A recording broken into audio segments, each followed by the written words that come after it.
그럼 첫 순서 마켓세븐으로 시작을 하겠습니다. 오늘 함께할 분은 유안타증권 금융센터 압구정본부점의 이경준 차장입니다. 차장님 안녕하세요. 네, 안녕하세요. 네, 오늘도 힘차게 시작을 하려고는 했지만 미국장 보면서 역시나 또 힘이 빠지네요. 어렵죠. 네. 그렇죠. 그래도 뭐 기회는 있지 않겠습니까? 알겠습니다. 항상 기회는 있습니다. 네, 그러면 국장 얘기, 국내 증시 얘기 차장님과 이어가 볼 거고요. 마켓세븐에서 준비한 헤드라인 이슈부터 공개를 하겠습니다. 네, 마스크를 벗는다. 뭐 이 얘기는 지난해부터 나온 얘기인데 어제 또 국내 증시에서 화장품주들이 상당히 강했고요. 오스템 임플란트 전일장 마감 후에 상표 심사 대상이 돼서 거래 정지가 좀 장기화되는 분위기가 형성이 되고 있습니다. 그리고 러시아와 우크라이나 얘기는 외신을 통해서 어제부터 뭐 오늘 새벽까지 정말 끊이지 않고 내용들이 쏟아지고 있는 상황입니다. 네, 그럼 첫 번째 이슈로 시작을 해보겠습니다. 주제부터 함께 보시죠. 네, 립스틱 짙게 바르고 제가 노래 제목에서 노래 제목에서 좀 주제를 잡아봤는데 전일 단연 시장의 주인공은 화장품주들이 아니었나 싶습니다. 뭐 미국과 한국의 마스크 방역 지침 완화가 결국에는 모멘텀이 된 걸까요? 그렇게 봐야 될 것 같아요. 네. 시장에서는 지금 사실은 조정상이죠. 그러다 보니까 뭔가 모멘텀을 찾기 위한 노력들이 필요한데 과거에 올랐었던 주식들은 그런 걸 찾기 쉽지가 않아요. 그러다 보니까 최근에 이제 화장품 쪽에 관심이 좀 많이 쓰여지고 있고요. 미국의 1월 소매 판매가 예상외로 좋았었습니다. 그리고 미국과 이제 유럽 쪽에서는 오미크론 확진자가 감소 추세를 좀 확연하게 보여서 한국과 좀 다른 모습이고요. 그리고 어제 같은 경우에는 한국에서 이제 마스크를 규정을 어겼을 때 받는 범칙금이라고 해야 될까요? 그거에 대한 부분은 좀 낮춰주겠다는 얘기가 있었고 또 미국 같은 경우에 다음 주에 거리두기라고 표현해야 될까요? 마스크 방역 관련된 완화 방안이 나올 수 있고 우리도 오늘 아마 예정되어 있는 것 같은데 거리두기 부분에서도 변화가 있을 수 있을 것 같습니다. 그래서 전체적으로 글로벌하게 완화되는 분위기고요. 그랬을 때 사실 실생활에서 가장 편할 수 있는 부분은 마스크를 벗게 되면 너무나 좀 편할 수 있는 부분이고 당연히 그렇게 되면은 이제 화장품이라든지 미용 시술이라든지 이런 부분에서 좀 부각이 될 수밖에 없고 기대감이 생길 수밖에 없을 것 같습니다. 제가 립스틱을 콕 집어서 얘기를 한 거는 저도 이제 화장을 하는 여성이잖아요. 근데 확실히 마스크 때문에 립스틱을 덜 바른 부분이 있는데 마스크를 벗게 된다면 지금보다 훨씬 립스틱은 많이 바를 것 같아서 저의 개인적인 의견을 넣어서 좀 주제를 잡아봤는데 화장품 하면은 근데 다른 리오프닝주와 다르게 중국의 영향력이 또 상당히 중요하지 않을까라는 저는 생각이 들어서 좀 어때요, 이 부분? 앵커님 말씀하셨지만 한국의 화장품주들은 중국을 주 매출처라는 많습니다. 그렇기 때문에 그 내용만 본다라고 하면 아직까지는 뭐 좋아질 만한 확률이 아직은 조금 더 시간이 필요한 부분들이 있는 것 같아요. 최근에 이제 아모레나 LG생명 같은 경우에도 중국 내에서 이제 심화가 되고 경쟁이 굉장히 심화되고 있는 상황이고 그러다 보니까 이제 일부는 또 축소하는 부분들이 있고요. 또 마스크팩 같은 경우에는 큰 기술력이 필요 없다 보니까 중국 내 업체들이 예전에 한 5, 6년 전에는 국내 업체들이 워낙 유명했지만 지금은 전부 다 상위권을 차지하고 있습니다. 그렇듯 아직 펀더멘탈적으로는 큰 변화를 주기는 좀 어려운 상황이지 않나 생각이 되는데요. 그리고 이제 저희가 보따리상이라고도 표현하고 뭐 따이공상, 왕홍이라고도 하는데 국내에서 무역을 해서 중국에 팔고 있는 분들도 사실은 코로나 때문에 지금 뭐 원활하게 활동하기는 좀 어려운 상황인 것 같습니다. 그래서 좀 전체적인 펀더멘탈을 투자를 하신다라 그러면 좀 구분은 지으실 것 같고요. 말씀하신 것처럼 저 리오픈 때문에 마스크를 벗는다라고 하면 사실은 화장을 하게 되면 마스크 전부 번지잖아요. 그래서 굉장히 불편하더라고요. 그래서 그런 것들 감안했을 때 색조 화장품과 관련된 종목들로 좀 집중하시는 게 좋을 것 같고 만약 실적을 가지고 보신다라 그러면 아까 말씀드린 그런 변수들을 조금 자유로울 수 있는 예를 들어서 ODM이라고 보통 표현하는데 우리나라에서 개발해서 판매하는 거죠. 완제품 자체는 중국 브랜드를 달고 나가지만 근데 그런 업체들이 많이 코로나 시기에 영세하다 보니까 부도가 났어요. 그래서 그런 데서 수혜를 받을 수 있는 업체들을 조금 찾아보시는 역할이 중요하지 않을까 생각이 되어집니다. 말씀해 주셨다시피 뭐 색조도 있고 기초도 있고 아예 뭐 제조만 하는 ODM도 있고 이렇게 여러 가지 분류로 좀 나눠볼 수 있을 텐데 시장에서 그러면 대장주 역할을 하고 있는 화장품주는 단연 색조 쪽에 좀 포커스가 그렇죠. 맞춰지고 있어요. 지금은 네. 색조에 포커스를 맞추시는 게 맞다라고 생각을 되고요.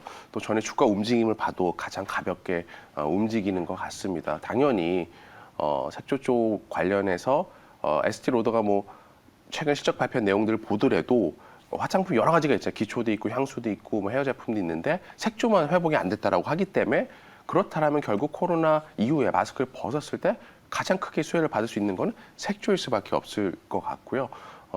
CNC 인터내셔널이나 클리오 같은 기업들을 좀 보시면 움직임도 좋고 좀 더 중소형한 회사지만 색조 화장품에 대해서 포커스가 맞춰져 있는 업체이기 때문에 보시면 좋을 것 같고요. 그리고 실적 관련해서 좀 본다라고 하시면 아까 말씀드린 것처럼 ODM 중에서 글로벌 우리나라에서 이제 1위 업체로 볼 수 있는 코스맥스 같은 회사도 굉장히 좋아 보이고요. 좀 더 조금 개별성은 있긴 하지만 만약에 중국도 오미크론이 잡혀서 경제가 활성화된다라고 하면 우리가 방판이라고 하죠. 그 예전에 우리 과거에 많이 팔았었던 부분들이 있는데 애터미라고 하는 이제 방문 판매를 할 수 있는 그런 쪽에 관점을 가지고 있는 한국콜마라는 회사도 아주 구축을 잘 해놨기 때문에 좀 보시면 될 것 같고요. 굳이 대형주 중에서 고르신다라고 하면 LG생활건강은 아무래도 이제 무역 관련해서 국내 따이공 업체 이 활동을 많이 해야 수혜를 받는데 아모레는 현재를 좀 더 많이 활동을 해놨기 때문에 아모레 퍼시픽 정도 굳이 대형주에서 보신다라고 하시면 보시면 좋을 것 같습니다. 네, 알겠습니다. 여러 가지 화장품 주들에 대해 쭉 나열을 해주셨는데 그러면은 뭐 이런 내용들을 기반으로 네. 우리가 지금 시장에서 이 화장품 관련주들은 어떤 투자 전략을 가져가야 해요? 조금 전에 말씀드린 내용들을 가지고서 하시면 좋을 것 같아요. 네.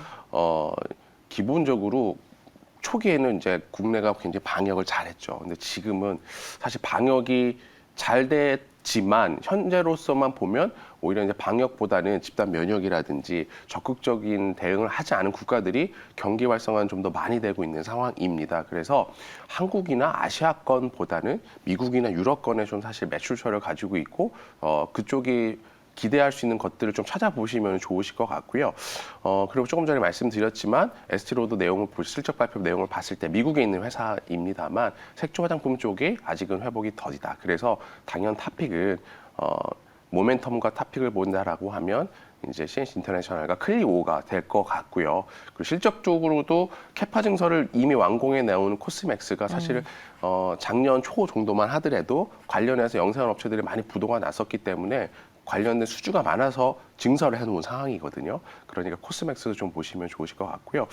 대형주 중에서 사실은 아모레와 LG생활건강 고민이 많으신 분들이 많은데 중장기적으로는 조금 더 말씀드렸지만 아모레 퍼시픽이 좋을 거 생각하지만 단기로 봤을 때는 주가가 얼마나 안 올라 있냐도 지금 같은 조정장에서 어떤 종목을 선택하냐가 가장 중요한 요소 중에 하나인데 LG생활건강이 유일하게 어제 처음으로 양봉이 난 회사예요. 네. 계속적으로 사실은 딸공이라고 하는 뭐 당연히 뭐 면세점이나 이런 쪽이 활동이 어렵죠. 그러다 보니까 그렇긴 한데 많이 빠져 있기 때문에 단기적인 쇼커버나 낙폭과대 반등이 나올 수 있어서 오히려 조정장 같은 경우에는 LG생활건강도 하나의 좀 대안이 될 수 있지 않을까 단기 매매하시는데 그렇게 생각하고 있습니다. 네, 종목들 뭐 다시 한번 짚어주셨는데 좀 긴 관점에서 보시는 건 아니죠. 단기 네, 트레이딩 관점에서 아직까지는 보시는 거죠. 시장이 네. 기본적으로 뭐 중국 영향도 크고요. 우리나라 같은 경우에는 그렇다고 정말 얼마나 이 화장품에 대한 뭐 누군가는 뭐 화장품 안 했냐 다 눈 보면 화장품 했다라고 하시는 분들도 네. 있으신데 조금 더 확인은 필요할 것 같아서 지금은 특히나 조정장일 때 하나의 대안으로 보시면 좋을 것 같습니다. 네, 알겠습니다.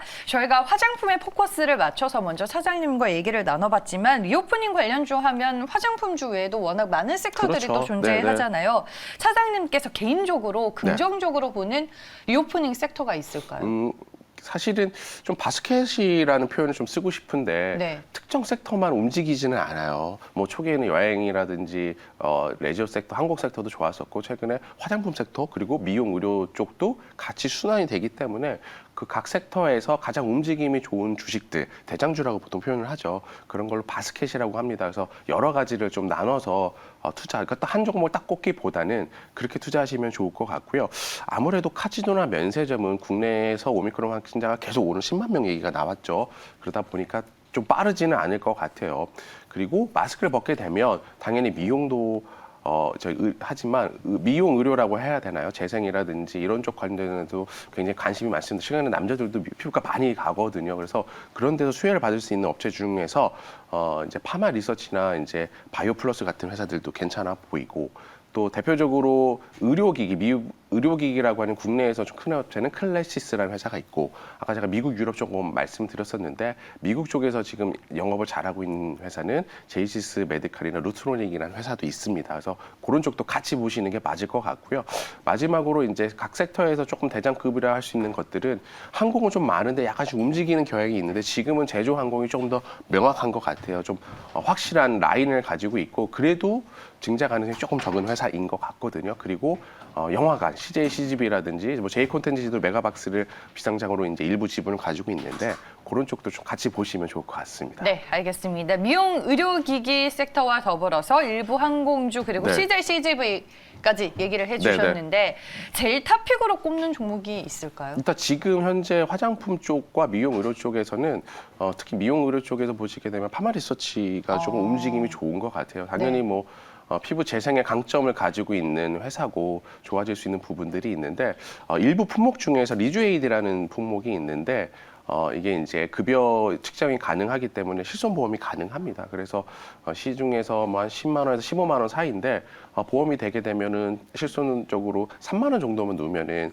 또 이제 받을 수가 있죠. 그래서 그런 부분 때문에 파마 리서치 전일 거래량도 많이 실리고 해서 좀 단기적으로 좋다는 생각을 하고 좀 올라 있어 부담스러워하신 분들이 꽤 많으셔서 조금 전에 말씀드렸지만 바이오 플러스라는 회사를 좀 말씀드리려고 해요. 상장한 지 얼마 안 되는 회사고요. 맞아요. 네. 네. HA 필러라고 하는데 히알루론산 필러를 이제 주 제품으로 하고 있고 매출 중에 80%가 수출을 하고 있는 회사고요. 단가도 일반 필러보다 20% 정도 좀 더 비쌉니다. 이유는 이제 유착이라고 하는데 얼마만큼 잘 흘러내지 않고 얼굴에 그러니까 피부에 잘 붙어 있냐를 좀 하는 부분들에 대해서 강점을 가지고 있는 것 같아요. 그래서 그러다 보니까 이익률이 50%가 넘어가더라고요. 굉장히 이제 수익이 많이 나오는 회사고요.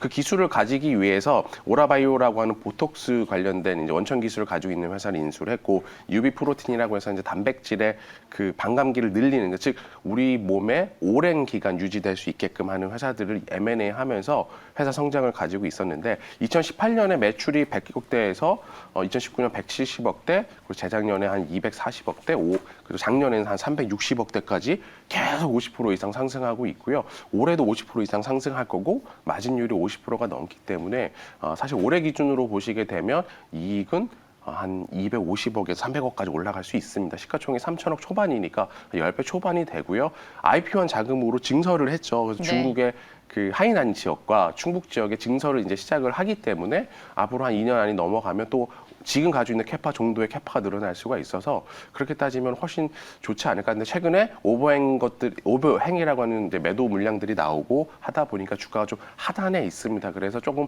새로운 종목들 좀 부담 없이 할 수 있는 종목 중에서는 요 바이오플러스라는 종목도 괜찮으실 것 같습니다. 네, 바이오플러스 신규 상장 두고 많은 투자자분들이 좀 모르는 종목인 모르시죠? 걸로 알고 네, 있는데 차장님이 얘기를 해주시네요. 그리고 피부 미용 쪽과는 좀 차장님은 거리가 머실 것 같은데 상당히 내용을 잘 알고 계셔서. 하고 싶어요. 네, 하고 싶습니다. 그래서 오늘 얘기를 들으면서 제가 하면서 이렇게 충분히 뭐 들었습니다. 자본과 시간이 네. 되면 남자들도 하면 좋죠. 네, 알겠습니다. 일단 리오프닝 쪽에서는 피부 미용 의료기기 쪽으로 네, 상당히 네. 긍정적으로 보고 있다라고 말씀을 해주셨고 대표적인 탑픽 종목으로는 파마 리서치 그리고 바이오 플러스 이 두 가지 종목에 대해서 얘기를 해주셨습니다.